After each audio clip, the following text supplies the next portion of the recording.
غیر اللہ سے دعا نہیں کرتے۔ دعا کا ایک معنی ہے، آپ نے پڑھا بھی ہوگا، الدعاء مخ العبادہ، کہ دعا عبادت کا نچوڑ ہے یا خلاصہ ہے۔ دعا کا ایک معنی صدا کا بھی ہے، دعا کا ایک معنی ندا کا بھی ہے، دعا کا ایک معنی پکار کا بھی ہے۔ تو پکار صرف اللہ سے، اللہ کی ہی پکار، اسی سے مانگنا اور اسی کے سامنے دامن پھیلانا، اسی کے سامنے اپنی مرادیں پوری کرنے کے لیے درخواست کرنا، کیونکہ اللہ کی ذات کے سوا نہ کوئی مشکل کشا ہے، نہ کوئی حاجت روا ہے، نہ کوئی پالنہار ہے، نہ کوئی غوث اعظم ہے، نہ کوئی داتا ہے۔ ساری کائنات اس کی منگتا ہے اور وہ اللہ سب کا داتا ہے۔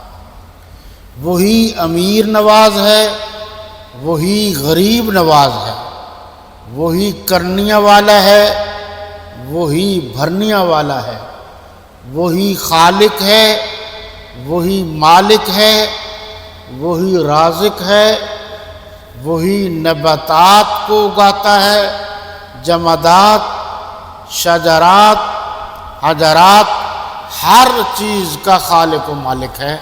اس سے یہ بات واضح ہو گئی کہ زندہ اللہ والوں سے دعا کرانے میں کوئی حرج نہیں، لیکن اس کے ساتھ ایک شرط ہے۔ سب سے پہلی شرط یہ ہے کہ جو دعا کرائی جائے وہ صحیح مقصد کے لیے، جائز مقصد کے لیے۔ کسی ناجائز کام کے لیے دعائیں کرانا یہ درست نہیں ہے۔ دوسری بات یہ سمجھ میں آئی کہ دعا زندوں سے کرائی جاتی ہے، مرنے کے بعد قبر والوں کے لیے دعا کی جاتی ہے، ان سے دعا کرائی نہیں جاتی۔ آگے دیکھیے جی کہ انہوں نے یہ پہلے بات تفصیل سے یہ بات گزر چکی ہے کہ حضرت موسیٰ علیہ السلام نے جب کہا تو وہ بیت المقدس جو گاؤں جس کو کہا گیا، اس میں جب گاؤں میں داخل ہوئے، قریہ قرآن نے یہ لفظ استعمال کیا، تو ہوا کیا کہ وہ غرور سے داخل ہوئے، تکبر سے داخل ہوئے۔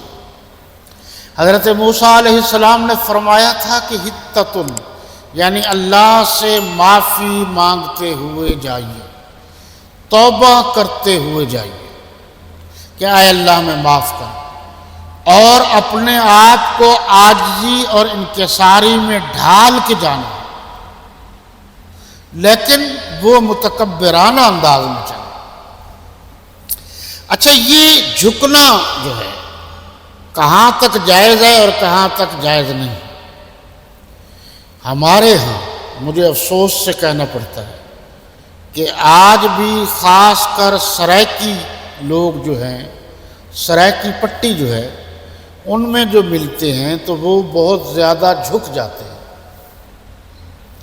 ہمارے استاد محترم امام اہل سنت سید نور الحسن شاہ بخاری رحمۃ اللہ تعالی علیہ، کیسے کیسے بزرگوں کا نام مجھے یاد بھی ہیں اور بتاتا بھی ہوں، وہ عملاً بتاتے تھے کہ اس طریقے سے جھکنا کہ جس طریقے سے محسوس ہو یہ رکوع کر رہا ہے یا سجدہ کر رہا ہے یا رکوع کی کیفیت ہے، یہ ناجائز ہے۔ اس سے پہلے ادب احترام کرنا جائز ہے۔ کسی اللہ والے کو ادب کے دائرے کے اندر جھکنا، سلام کرنا درست ہے۔ پھر سنیے، ادب کے دائرے کے اندر، حد سے نہیں بڑھنا، اس کی اجازت نہیں ہے۔ آپ ذرا ان باتوں پر غور کریں کہ ایک مقدار ہے، اس سے زیادہ اسلام اجازت نہیں دیتا۔ زندہ کو جھکنے کی اجازت نہیں، والد ہے، میت پڑی ہے، جھکنے کی اجازت نہیں، نہ رکوع کی نہ سجدے کی۔ آپ ان باتوں پر توجہ دیں کہ جب وہ کچھ فٹ اوپر ہے تو اسلام رکوع سجدے کی اجازت نہیں دیتا، تو جب وہ کچھ فٹ زمین کے اندر چلا جاتا ہے تو پھر اسلام اس کو، اس قبر کو کے سامنے جھکنے اور رکوع کرنے کی اجازت کیسے دے سکتا ہے؟ یہ سراسر دھوکہ، سراسر زیادتی، سراسر گناہ ہے۔ اور اگر کوئی چاروں طرف چکر لگائے گا وہ طواف کی شکل ہوگی، وہ واضح کھلا شرک ہے۔ ان چیزوں سے ہم نے بچنا ہے۔ آپ بالکل جائیے، سر کی طرف کھڑے ہو کر خانہ کعبہ کی طرف منہ کر کے اللہ سے مانگیے، اس مرنے والے کی بخشش اور مغفرت کے لیے مانگیے۔ تو زندہ بزرگوں سے دعا کرانا درست ہے، مرنے کے بعد ان بزرگوں کے لیے مغفرت کی دعا کرنا درست ہے۔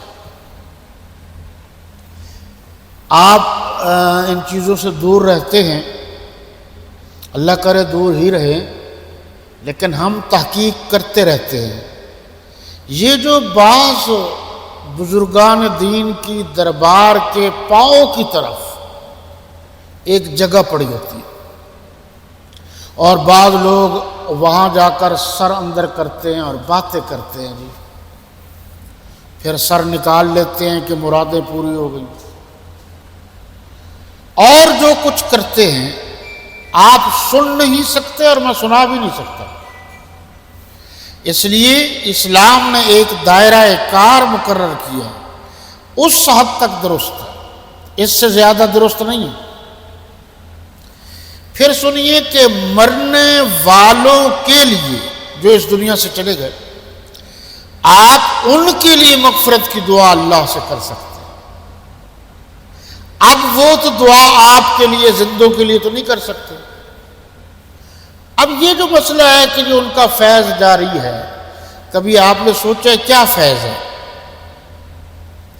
اس فیض سے ہمارے ہاں جو مراد لیا جاتا ہے وہ تو غلط ہے۔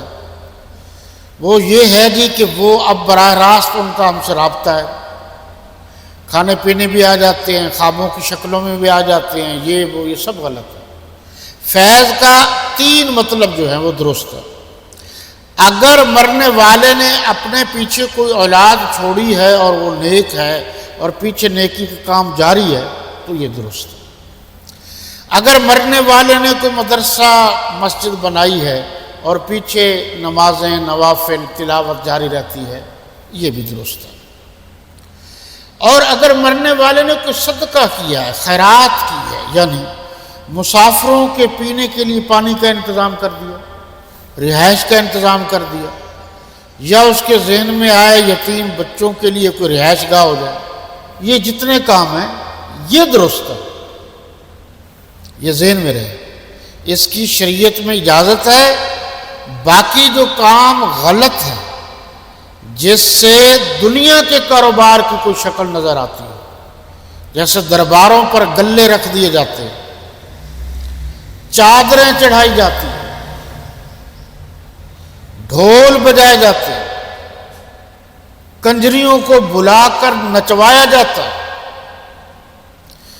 اور شہباز کلندر کے چکر میں دھواں، چرس، بھنگ، افیون کا کاروبار بھی چلتا ہے اور پلائی بھی جاتے ہیں، طواف بھی اب ہو رہے ہیں، یہ سب کے سب غلط ہیں، حرام کام ہے۔ جو اوپر بیٹھے ہیں جو نہیں روکتے وہ بھی اس میں ملوث ہیں، وہ بھی اسی طرح گنہگار ہیں، وہ بھی اسی طرح شرک کرانے والے مشرک ہیں۔ اس لیے ان چیزوں سے بھی بچنا ہے۔ حضرت موسیٰ علیہ السلام سے جب کہا تو موسیٰ علیہ السلام نے اللہ سے دعا کی، یہ پھر دیکھیے۔ اور جب موسیٰ علیہ السلام نے، ترجمے پر آپ غور کر لیں، صرف اپنی قوم کے لیے اللہ سے پانی مانگا، بریکٹ میں لکھا ہوا ہے اللہ سے، تو اللہ سے مانگتے ہیں پیغمبر، غیر اللہ سے نہیں مانگتے۔ اور ساری زندگی ہر آنے والا پیغمبر یہی کہتا ہے کہ وَاعْبُدُوا اللَّهَ، کہتے ہیں کہ اللہ کی عبادت کرو، وَلَا تُشْرِكُوا بِهِ شَيْئًا، اللہ کی ذات اور صفات میں کسی کو شریک نہ ٹھہراؤ۔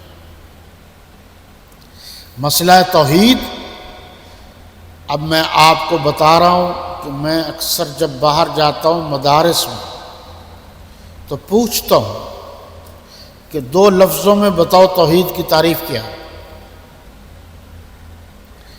2 لفظوں میں 2 سطروں میں بتاؤ ختم نبوت کی تعریف کیا ہے، ختم نبوت کسے کہتے ہیں؟ پھر پوچھتا ہوں کہ جناب صحابی کسے کہتے ہیں، اہل بیت کسے کہتے ہیں، یہاں تک تو بچوں کو کیا آئے گا، استادوں کو نہیں آتا۔ اس کی وجہ کیا ہے؟ وہ کمزوری ہے کہ ذہن نہیں بنایا جا رہا۔ ہم نے اپنے بچوں کو شروع سے میں نے کہا سکھاؤ کہ خلفائے اسلام کتنے ہیں،